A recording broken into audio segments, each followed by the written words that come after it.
Welcome to the Dating Kinky Podcast, a cast about love, sex, romance, and kink. It's a beautiful fall-like day here in Raleigh, North Carolina, so of course I feel a need to rant. Actually, I just had someone argue with me about their right to, well, I'll tell you after today's writing. Pet peeve. Look at my butthole. Just look at it! Avatar. Let me be clear. I totally get that I'm on a kinky site.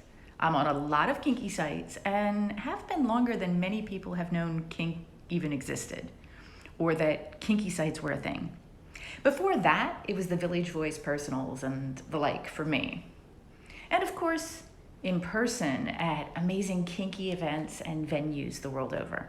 So I'm no stranger to buttholes. Smooth buttholes, hairy buttholes, pink buttholes, brown buttholes, tight buttholes, gaping buttholes, prolapsed, well, you get it. Hell, I've written a book about playing with buttholes. 2, actually. I like buttholes, but not to have a conversation with. It's just weird for me. And yet, I get the bent-over, spread-cheek butthole avatar at least weekly.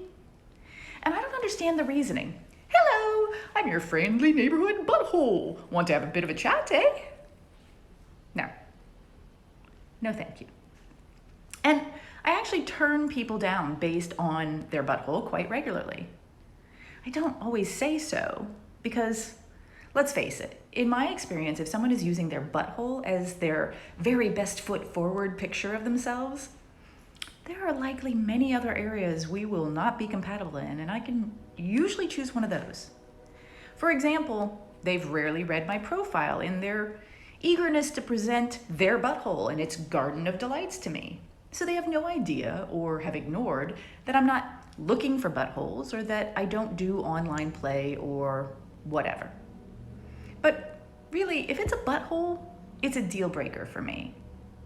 I'm not saying it is for everyone, although I have yet to have this conversation come up, and you might be surprised how often I bring this conversation up, and hear a single person of any gender say, yeah, the butthole avatar is really daring, and I always give extra points for that option.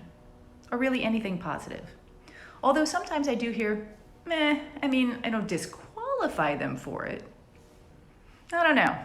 I guess I just have a hard time connecting in any sort of meaningful way with either a butthole or a person who feels that the butthole is their best personal representation.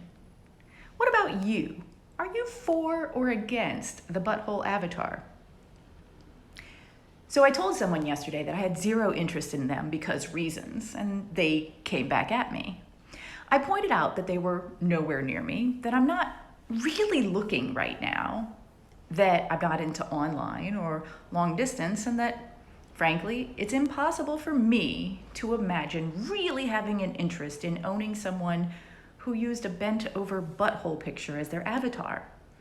It's a disqualifier for me.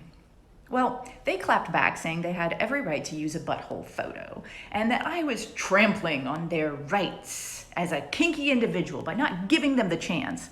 I read this definition of chance as kinky sex they felt they deserved. I ignored that and wished them the best, saying I wouldn't respond again. I didn't mention that if it comes right down to it, I choose to not consent to having a conversation with their butthole winking at me, and that is my right just as it's their right to choose that picture and suffer the consequences. That's really the case, though. And if you prefer your genitals as your avatar or your butthole, well, on the sites that allow that, do it. Just remember that just because you can doesn't mean you should. After all, being free to use a butthole picture does not make you free from the consequences of turning people off before they even speak with you. Which is one reason Dating Kinky doesn't allow explicit photos as avatars, because we believe in dual consent, and avatars are your public face, so to speak. They don't have to be your face, of course. You can choose your waist in a corset, or your feet, or a drawing you like. Anything that represents you, just not your goodie bits. Those are allowed in other photo posts. Just not in the image everyone on the site will have to see to interact with you. Thank you for joining me today. If you love this episode, please share it with others who would enjoy it. And please do join me at datingkinky.com. It's built by Kinksters, for Kinksters, poly, queer, trans folk, and anyone not quite vanilla, and it's free. Find me on FetLife as Nookie Notes, and on Twitter, Pinterest, YouTube, Facebook, and Medium as Dating Kinky. We're on Instagram as Dating Kinky Official, all one word. Have a kinky day, and I'll catch you next episode.